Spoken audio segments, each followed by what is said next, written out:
بسم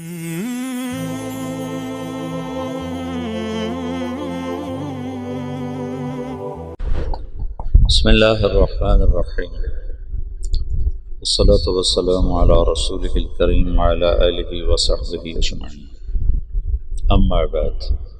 ایک ہی راستہ شروع سے رسول اللہ صلی اللہ علیہ وسلم تک اللہ تعالیٰ نے اپنایا، اس میں کوئی دوسرا راستہ ہمیں نظر نہیں آتا۔ علماء ہر دور میں تھوڑے ہوتے ہیں، اور اس دور میں اور بھی تھوڑے تھے، ایسے مدارس نہیں تھے، ایسے کھلے عام علم کا نظام نہیں تھا، علماء تو بہت تھوڑے، اور اس دور میں بھی تھکے سے تھکا عالم بھی کوئی دنیا کا طلبگار نہیں ہوتا تھا۔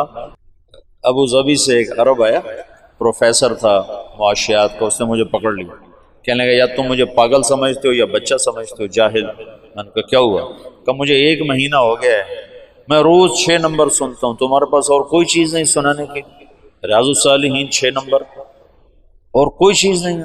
مجھے پاگل سمجھا تم نے، مجھے جاہل سمجھا، میں ڈاکٹر ہوں، PhD۔ جب ان کا غصہ اتر گیا تو میں نے کہا یہ آپ کو کسی نے غلط بتایا کہ تبلیغ کا موضوع علم کی کثرت ہے؟ 40 دن میں آپ کیا علم سیکھ سکتے ہیں؟ 40 سال بھی لگائیں تو تھوڑے۔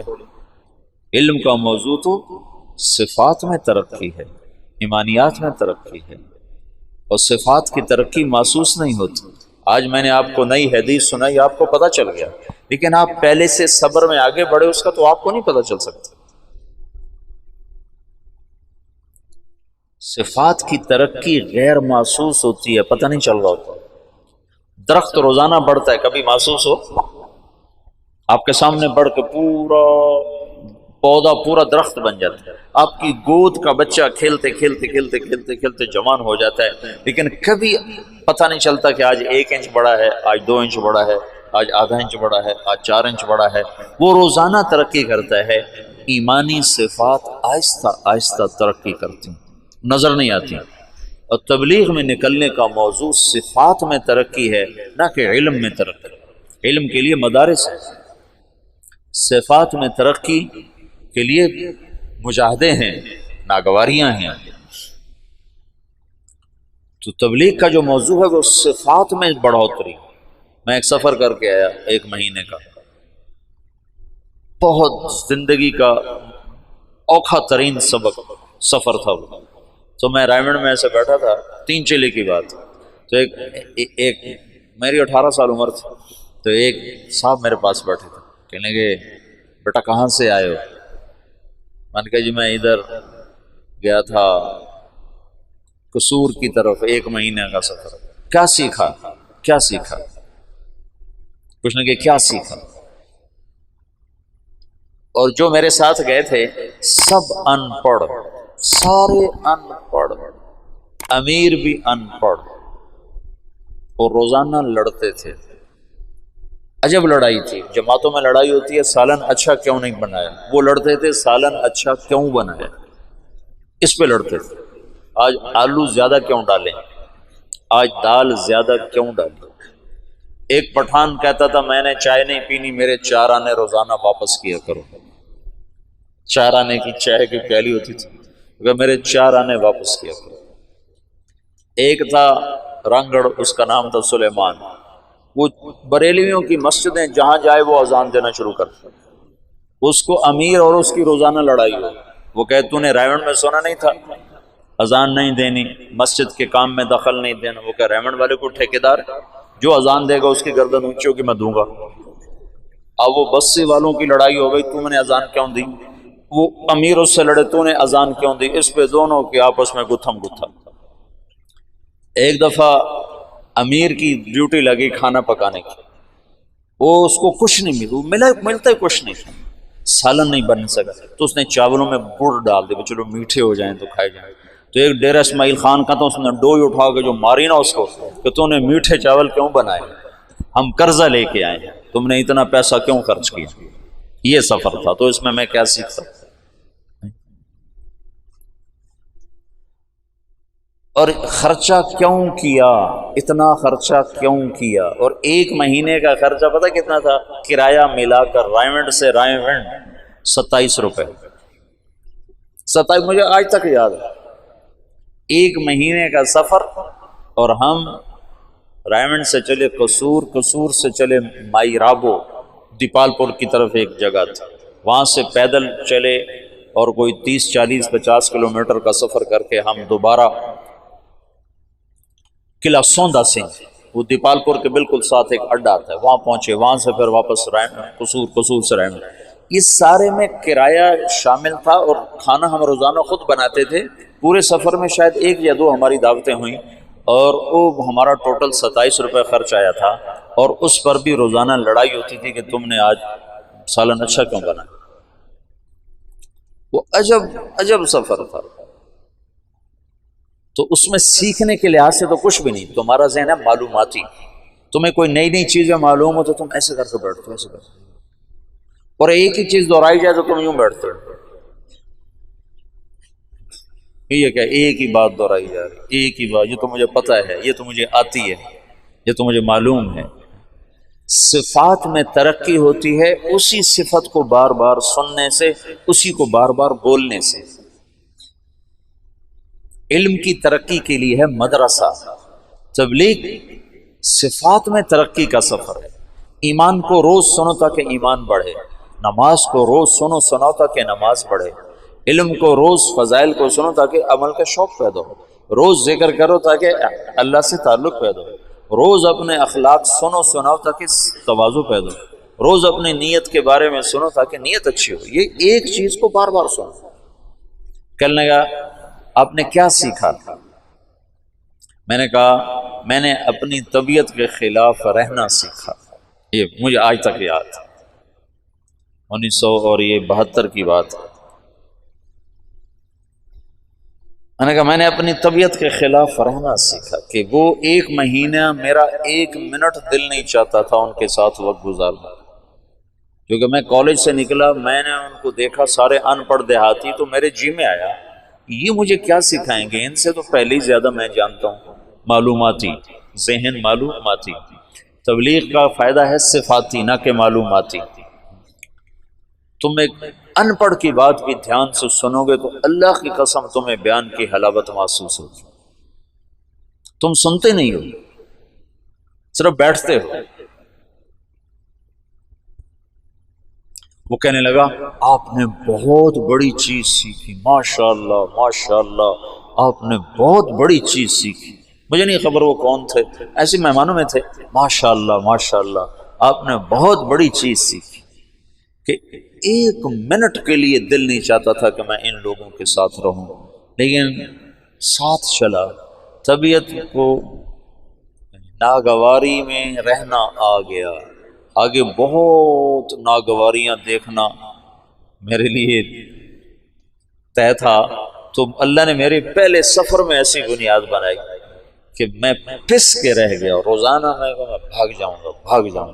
ایک دفعہ تو میں نے بستر باندھ لیا، بستر باندھ کے اور اس پر ایسے گھٹنے ٹیک کے اس کو گانٹھ لگا رہا تھا کہ مجھے اپنی حیت یاد، کیفیت یاد، یوں میں ایسے تھوڑا سا نیچے ہو کر میں نے اس کو گانٹھ لگائی اور اٹھانے کے لیے جھکا تو ایک دم پھر کوئی طاقت نے مجھے وہاں سے پیچھے ہٹا دیا۔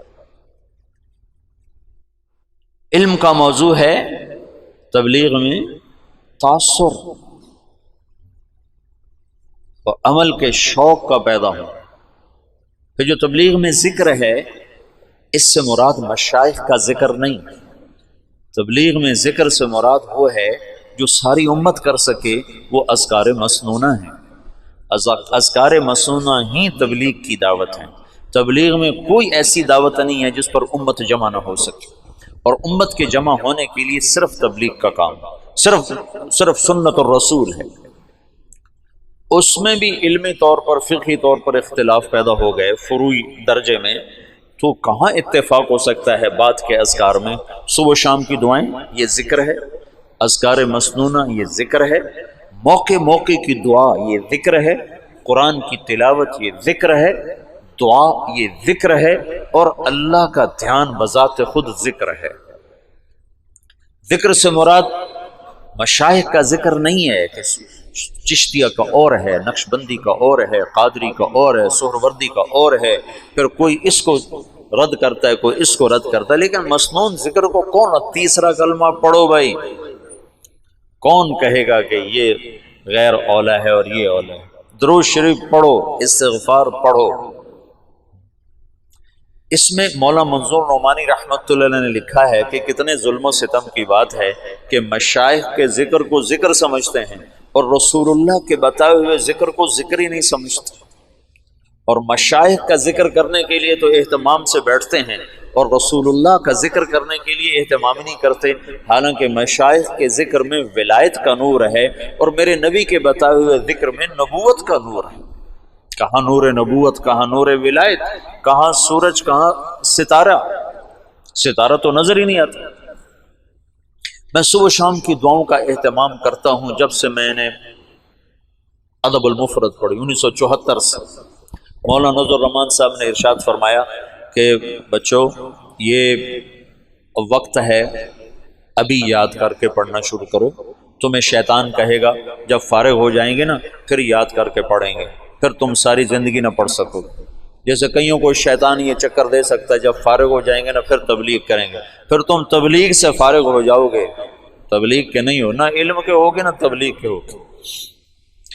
تو میں نے صبح شام کی دعاؤں کا اہتمام شروع کر دیا، لیکن موقع موقع کی دعا میرے ذہن سے ذہول تھا، میں نہیں پڑھا کرتا تھا۔ ہاں باقی تسبیحات کا، تلاوت کا اہتمام تھا۔ جب میں مولانا سعید خان صاحب کی صحبت میں آیا تو میں نے دیکھا کہ وہ شخص چلتا پھرتا ذکر تھا، ہر موقع کی دعا، ہر موقع کی دعا۔ تو پھر میں اس کے بعد موقع موقع کی دعائیں، مجھے اللہ کا فضل ہے بہت سی یاد تھیں، کچھ یاد نہیں تھیں، تو پھر میں نے اس کا، ان کو دیکھ کر مجھے یہ تھا، میں ان کے ساتھ ایسے داخل ہوا۔ 1985 میں وہ تشریف لائے پاکستان، ان کو سعودی حکومت نے ان سے وہاں کی سعودی جنسیہ نیشنلٹی واپس لے لی، ان سے تحریر کروا رہے تھے کہ تم لکھو کہ میں تبلیغ نہیں کروں گا، ان کا میں یہ نہیں لکھتا، کہ پھر ہمارا پاسپورٹ واپس کرو، ان کا یہ تمہارا پاسپورٹ۔ تو انہوں نے اسی وقت ان کو جہاز پہ چڑھا دیا، تو یہاں کراچی میں ان کو انہوں نے بھیج دیا، تو ہمارے دوستوں نے اسی دن ایک ہفتے کے اندر اندر ان کا شناختی کارڈ، پاسپورٹ بنوا کر ان کو پاکستانی شہریت دلوا دی۔ تو ان کو تو اس کا ساری زندگی رنج رہا کہ میرا مدینہ چھوٹ گیا، لیکن ہمیں بہت بہت نفع ہوا، اور ہمیں سے مراد میں نہیں، لاکھوں انسانوں کو ان سے نفع ہوا ان کے اس ہجرت کے سفر کی وجہ سے۔ اگرچہ ان کی واردات تھیں کہ میں ایک دفعہ قطر میں ہم اکٹھے بیٹھے تھے تو بڑے ایسے یوں کر کے بیٹھے ہوئے تھے، تو بھائی واصف کہنے لگے مولانا بڑے غمگین نظر آ رہا ہے۔ میں نے کہا ہاں چہرہ تو ایسے ہی نظر آ رہا ہے۔ تو واصف منظور نے پوچھا حضرت کیا بات ہے، آپ بڑے غمگین نظر آ رہے ہیں؟ فرمانے لگے مدینہ یاد آ رہا ہے۔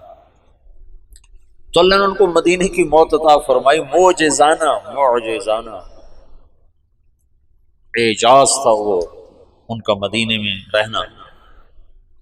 اوہو، میں ان کے ساتھ آ رہا ہوں، مسجد سے ہم آ رہے ہیں تو عربوں کے کمرے میں ایک کمرہ ان کے لیے تھا، پہلے تو ایک کونے میں ان کو بٹھا دیا تھا، پھر اس کے بعد ایک کمرہ ان کے لیے بنایا، اس میں ان کو رکھا، تو وہ اس کمرے میں داخل ہونے لگے۔ اب مسجد سے نکل کر عربوں کے کمرے میں جب داخل ہوئے تو ان کا اللہم انی اسألک خیر المولج و خیر المخرج، بسم اللہ ولجنا بسم اللہ خرجنا وعلی اللہ ربنا توکلنا۔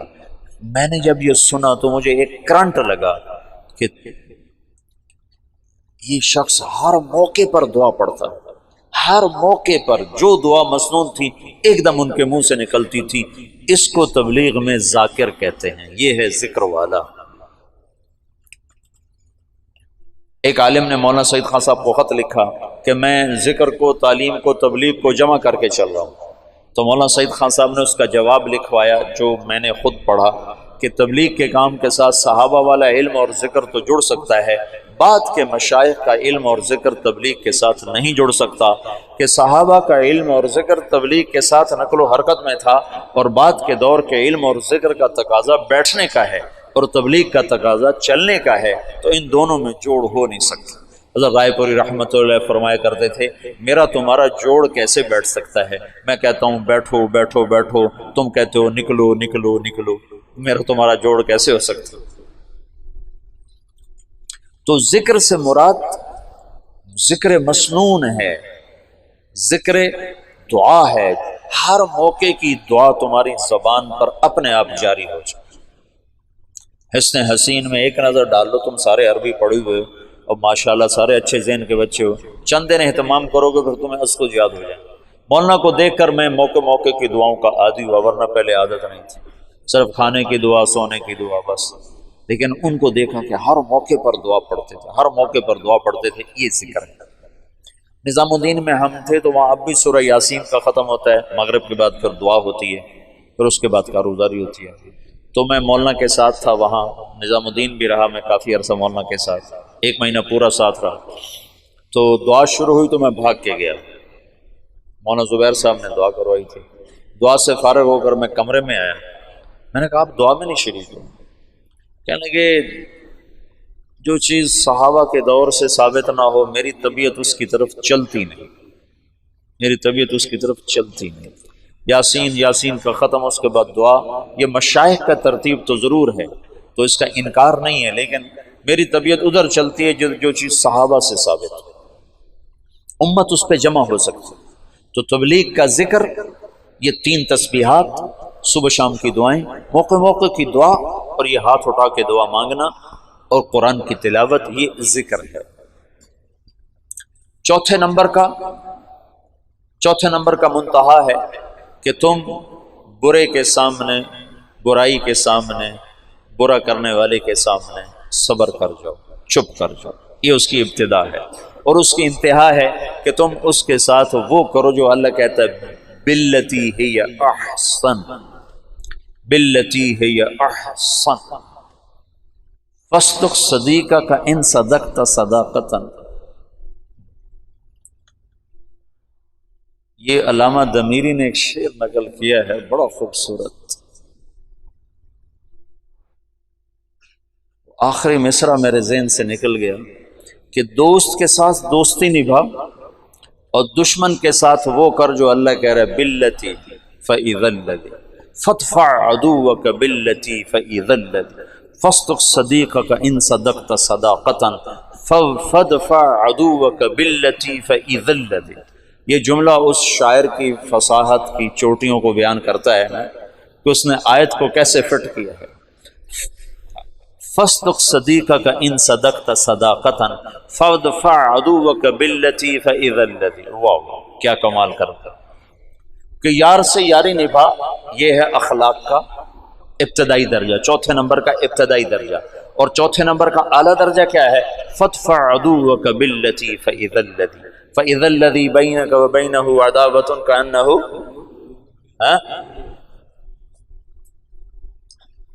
چوتھا درجہ ہے وصبر، آخری درجہ ہے وصبر علی ما یقول، علی ما یقول، علی یوں ہے، یوں ما یقولون، ما یقولون، کیا مطلب ہے؟ تم یہ نہیں کہہ سکتے میں کتنا صبر کرتا، میں بھی تو انسان ہوں، میں کہاں تک جواب نہ دیتا، میں کہاں تک چپ رہتا۔ تو علی کہتا ہے آخر حد تک چپ، آخر حد تک چپ، علی علی آخری حد تک چپ، آہ نہ کر، چپ ہو جا بس۔ وصبر علی علی، جو بھی آئے، جہاں سے آئے، کیسا ہی زہریلا اور کڑوا آئے، خاموش۔ چوتھا نمبر میں نے تمہیں بہت بیان کیا، اگرچہ اس کو جتنا بھی بیان کیا جائے تھوڑا ہے، لیکن جتنا تمہاری زندگی میں ضروری ہے میں نے اس کو بہت بیان کیا۔ تم کرنے والے بنو تو جتنا کچھ بتایا جا چکا ہے وہ کافی ہے، نہ کرنے والے بنو تو سارا قرآن پڑھ کے بھی تم جھٹک دو تو کون روکنے والا ہے؟ کہ انسان کی خوبصورتی اس کے اخلاق کے ساتھ، اور یاد رکھنا ہمیشہ، میں نے تمہیں کئی دفعہ بتایا، اخلاق بد اخلاقی سے جنم لیتے ہیں، اخلاق بد اخلاقی سے جنم لیتے ہیں۔ تبلیغ میں تمہیں لوگ ملیں گے، کوئی تمہاری تربیت کے چکر میں ہوگا، کوئی تمہاری اصلاح کے چکر میں، یہ صرف تبلیغ کی بات نہیں، تم گھر میں اپنوں سے، غیروں سے، بہت سوں سے تمہیں ناگواریاں، وَلَتَسْمَعُنَّ وَلَتَسْمَعُنَّ، یہ ہو کے رہے گا، وَلَتَسْمَعُنَّ مِنَ الَّذِينَ أُوتُوا الْكِتَابَ وَالَّذِينَ أَشْرَكُوا أَذًى كَثِيرًا اذن کثیرہ۔ اب اوت الکتاب اور اشرکو کو نکال دو، اپنوں کو یہاں کھڑا کر دو۔ اپنوں سے تمہیں سننا پڑے گا، اپنے سے چھوٹے سے بھی، بڑے سے بھی، برابر سے بھی، آشنا سے بھی، نا آشنا سے بھی۔ اور اس پر کرنا کیا ہے؟ وَإِن تَصْبِرُوا وَتَتَّقُوا فَإِنَّ ذَلِكَ مِنْ عَزْمِ الْأُمُورِ۔ اپنے ظاہر کو خوبصورت بناؤ اچھے اخلاق کے ساتھ، اپنے ظاہر کو خوبصورت بناؤ صاف ستھرے لباس کے ساتھ بھی اور صاف ستھرے اخلاق کے ساتھ۔ لباس بھی قیمتی نہ پہنو، اچھا صاف ستھرا پہنو، ہمارے اخلاق ایسے نہ ہو کہ کوئی تم سے نفرت کرنے لگ جائے، بھاگنے لگ جائے۔ پانچواں نمبر تصحیح نیت ہے۔ مولانا الیاس صاحب کے الفاظ دیکھو، تصحیح النیہ، تصحیح باب تفعیل سے ہے جس میں تکرار ہوتا ہے، اور تکرار کا مطلب یہ ہے کہ کبھی بھی تم اخلاص کا دعویٰ نہیں کر سکتے، یہ ہر وقت بگڑتا ہے، تم ہر وقت ٹھیک کرتے رہتے ہو۔ تصحیح، ہر وقت ٹھیک کرتے رہنا اپنی نیت کو، کہ یہ مختلف شکلوں میں آ کر بگڑتی رہتی ہے، بگڑتی رہتی ہے، بگڑتی رہتی، تم ہر وقت اسے ٹھیک کرتے رہو، کرتے رہو، کرتے رہو۔ تو اخلاص کا ادنا درجہ یہ ہے کہ جب ریاکاری کا دھیان آئے تو تم استغفار کر کے اسے ٹھیک کرو، اور اعلیٰ درجہ یہ ہے کہ اللہ کے سوا کوئی تمہاری نظروں میں نہ جچے نہ سمائے۔ جب یہ فتوحات صحابہ کا دور آیا نا، حیات الصحابہ میں ہم پڑھ رہے تھے، تو مولانا ظاہر شاہ صاحب فرمانے لگے، یہ بتاؤ اتنے ملک فتح ہوئے، اتنا مال غنیمت آیا، تو ان میں اخلاص باقی کیسے رہا ہوگا؟ کیسے رہا ہو؟ تو اپنے طور پر ہم کوئی دلیلیں دینے لگے، لیکن کوئی بات وزنی سمجھ میں نہ آئی۔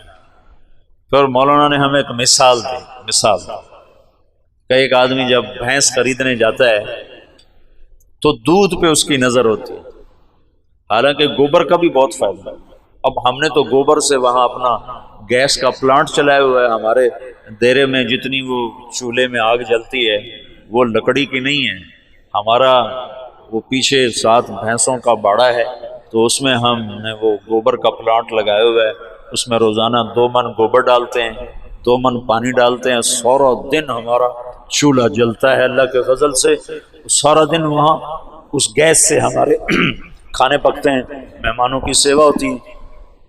تو گوبر بھی فائدے دے رہی ہے، لیکن دودھ لینے بھینس خریدنے والا بھول کے بھی نہیں پوچھتا گوبر کتنا دیتی، کوئی پوچھتا ہے کہ دودھ کتنا دیتی؟ ان کا یہ 10 سیر دیتی، کہا ٹھیک ہے لے لو۔ یہ سدھپور گئے تو وہاں ایک الیاس نوجوان ملا کہ میں نے ایک بھینس مقابلے میں پیش کی، پورے پاکستان میں اول آئی میری بھینس، اس نے 34 کلو دودھ دیا، تو پورے پاکستان میں اول ہے۔ 4 لاکھ میں بھی اسے نہیں بیچا، 4 لاکھ میں بھی نہیں بیچا۔ تو جو بھینس لینے جاتا ہے وہ صرف دودھ پہ نظر رکھتا ہے۔ صحابہ پر آخرت اتنی کھل گئی تھی کہ ان کی اور نظر جاتی ہی نہیں تھی کسی طرف، اس قدر آخرت مستحضر ہو گئی تھی۔ تو نیت ہر وقت بگڑتی ہے، لہذا تصحیح تصحیح تصحیح، عمل سے پہلے، عمل کے درمیان، عمل کے بعد، یا اللہ تو قبول کر لے، اس قابل نہیں۔ تبلیغ کا ابتدائی درجہ یہ ہے کہ یہ جو ادنا درجے کی نقل و حرکت ہے، چلہ، سال، 7 مہینے، 4 مہینے، 2.5 گھنٹے سے روزہ، یہ تمہارے معمولات میں شامل ہو، اور اعلیٰ درجہ یہ ہے کہ تمہیں دین کے مٹنے کا درد نصیب ہو، اور سارے عالم میں اسے زندہ کرنے کی تڑپ تمہیں اللہ تعالیٰ نصیب فرما دے، جو مولانا الیاس صاحب نے فرمایا۔ اس کام سے 2 باتیں چاہتا ہوں، ایک اندر ایک باہر۔ اندر یہ چاہتا ہوں کہ اللہ پر مر مٹنے کے سوا اور کوئی جذبہ نہ ہو، اور باہر یہ چاہتا ہوں کہ اللہ کے پیغام کو لے کر ساری دنیا نگر نگر پھرنے کی شکلیں اللہ تعالیٰ قائم فرماتے ہیں۔ تو اس وقت کے تمام فتنوں کے لیے اللہ نے اس طاقت کو کھڑا کیا ہے، اس کی سادگی نے اس کی قوت پر پردہ ڈالا ہوا ہے، اس کی سادگی نے اس کی وسعت پر پردہ ڈالا ہوا ہے۔ اس کی سادگی نے اس کی عالمگیری پر پردہ ڈالا ہوا، بہت سادہ سا نظر آتا ہے۔ آج دعوت کا دور ہے، آج ہدایت کا نظام دعوت کے ساتھ چل رہا ہے کہ چند گھنٹوں میں لوگوں کی زندگی ایسے تبدیل ہوتی ہے کہ دیکھنے والے بھی حیران ہوتے ہیں کہ کیا ان کے پاس پڑیا تھی جو ان کو سونگائی اور یہ اس طرح ان کی زندگیاں بدل گئی۔ تو جو سودا مارکیٹ میں بک رہا ہو، ہر تاجر اسی کو لانے کی کوشش کرتا ہے۔ تو اس وقت تبلیغ کا سودا مارکیٹ میں بک رہا ہے، اسی کو بڑھانے کی کوشش کرو تاکہ تمہارا قیامت کے دن اجر بھی بڑھے، اللہ کا قرب بھی بڑھے، اللہ کے رسول کی محبت بھی بڑھے، تم انسانیت کی ہدایت کا ذریعہ بن کے قیامت کے دن اٹھو، تو یہ زیادہ بہتر ہے۔ تو یہ میں ایک تسلسل کے ساتھ پچھلے کوئی 8 دن تم سے بات کرتا رہا، یہ اختتامی مجلس تھی۔ یہ اتنا بڑا مضمون ہے کہ مولانا الیاس صاحب رحمۃ اللہ علیہ اس کو 18 برس بیان کرتے رہے، نہ ختم ہوا۔ مولانا یوسف صاحب 21 برس بیان کرتے رہے، نہ ختم ہوا۔ مولانا عمر صاحب رحمۃ اللہ علیہ 32 برس اس کو بیان کرتے رہے، نہ ختم ہوا۔ یہ تو نہ ختم ہونے والی چیز ہے، یہ تو بڑا مضمون ہے، میں کتنا بولوں، اس کی کوئی انتہا نہیں ہے، لیکن جتنا ضروری تھا وہ میں نے بتا دیا ہے۔ کرو گے نفع پاؤ گے، نہیں کرو گے